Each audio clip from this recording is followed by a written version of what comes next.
પાનોલી જીઆઈડીસીમાં લોક દરબારમાં પર્યાવરણ મુદ્દાનો વિસ્ફોટ, ઉમરવાડા સહિત આસપાસના ગામોમાં કેમિકલયુક્ત પાણી, ગેસ લીકેજ અને આગ ઘટનાએ ફેલાવ્યો ભય. પાનોલી જીઆઈડીસી ખાતે નોટિફાઈડ એરિયા ઓથોરિટીની કચેરીમાં ગુજરાત પ્રદૂષણ નિયંત્રણ બોર્ડ જીપીસીબીના પ્રાદેશિક મેનેજરની અધ્યક્ષતામાં લોક દરબારનું આયોજન કરવામાં આવ્યું હતું.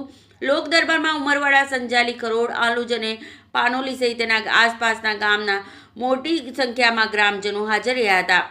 લોક દરબારમાં સૌથી ગંભીર મુદ્દો ઉમરવાડા ગામની પ્રાચીન વનખાડી અંગે ઉઠાવવામાં આવ્યો હતો. ગ્રામજનોએ જણાવ્યું કે અગાઉ પશુઓના પીવા અને ખેતી માટે ઉપયોગમાં લેવાતું પાણી હવે કેમિકલયુક્ત ગંદા પાણીમાં ફેરવાઈ ચૂક્યું છે. વનખાડીના દૂષિત પાણીને કારણે જમીન કાળી પડતી હોવાની તેમજ નવા બોરમાંથી પણ પ્રદૂષિત પાણી નીકળવાના ગંભીર આક્ષેપો કરવામાં આવ્યા છે. ગ્રામજનોએ આ દૂષિત પાણીના કારણે ગામમાં ચામડીના રોગો, એલર્જી અને અન્ય આરોગ્ય સમસ્યાઓમાં ચિંતાજનક વધારો થયો હોવાની રજૂઆત કરી હતી. સંજાલી ગામના પ્રતિનિધિઓએ જણાવ્યું હતું કે એન્જિનિયરિંગ ઝોનને કેમિકલ ઝોનમાં ફેરવ્યા બાદ આગ લાગવાની ઘટનાઓમાં વધારો થયો છે. તાજેતરમાં આગની ઘટનામાં ગેસ લીકેજ થવાથી કેટલાક રહીશો ઘરો ખાલી કરવા મજબૂર બન્યા હોવાની માહિતી આપવામાં આવી હતી. ખરોડ અને પાનોલી ગામના આગેવાનોએ જીઆઈડીસી વિસ્તારમાંથી આવતી ઝેરી ગેસ અને દુર્ગંધ અંગે ગંભીર ફરિયાદો કરતા જણાવ્યું કે તેની અસર પ્રજા પર આરોગ્યની દ્રષ્ટિએ ગંભીર છે. લોક દરબારમાં હાજર એક નાગરિકે ગંભીર આક્ષેપ કર્યો કે પાનોલી જીઆઈડીસી વિસ્તારમાં કેટલીક કંપનીઓ દ્વારા મોટા બોર બનાવી તેમાં કેમિકલયુક્ત દૂષિત પાણી જમીનમાં ઉતારવામાં આવી રહ્યું છે, જે ભવિષ્ય માટે ભયજનક સાબિત થઈ શકે એવી સ્થિતિ ઊભી કરી રહ્યું છે.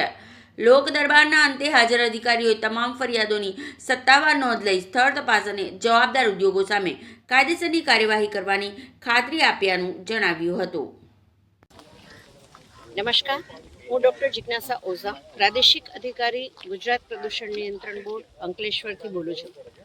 અને આજે તારીખ 9/12/2025ના રોજ પાનોલી જીઆઈડીસીની આસપાસના જે વિસ્તાર છે, રહેણાંક વિસ્તાર, એ રહેણાંક વિસ્તાર તરફથી અમને અવારનવાર 3 મહિનામાં લગભગ 8 થી 10 જેટલી ફરિયાદો મળેલી.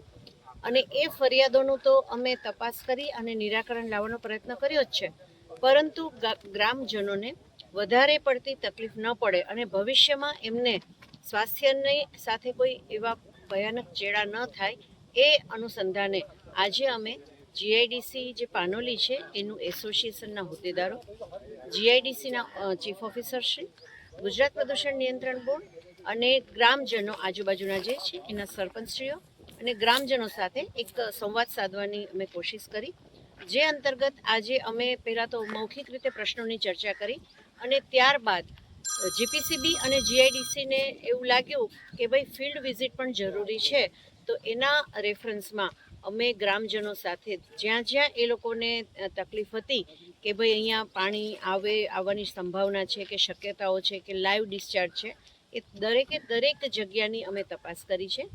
એમાંથી મોટા ભાગના જે પોઈન્ટ છે એમાં ડોમેસ્ટિક પાણી પ્રાથમિક દ્રષ્ટિએ જણાયેલ છે અને એની અંદર ખાસ કરીને સંજાલી ગામ અને આજુબાજુના વિસ્તારમાં જે કંઈ ઔદ્યોગિક એકમોના જે મજૂર વર્ગ રહે છે એના દ્વારા ઉદ્ભવતા પાણી હોવાની શક્યતાઓ છે.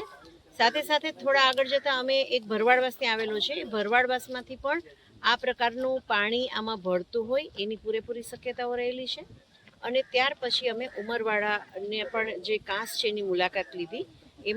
એમાંથી આ કાંસમાંથી એક સેમ્પલનો નમૂનો મેં લીધો છે અને એની પ્રાથમિક દ્રષ્ટિએ તો એનો કલર અને એની જે સ્મેલ આવે છે એના ઉપરથી એવું લાગે છે કે ઘરગથ્થુ ગંદુ પાણી હોઈ શકે, પરંતુ તપાસ બાદ અમે એના સાચા તારણ પર આવી શકીશું.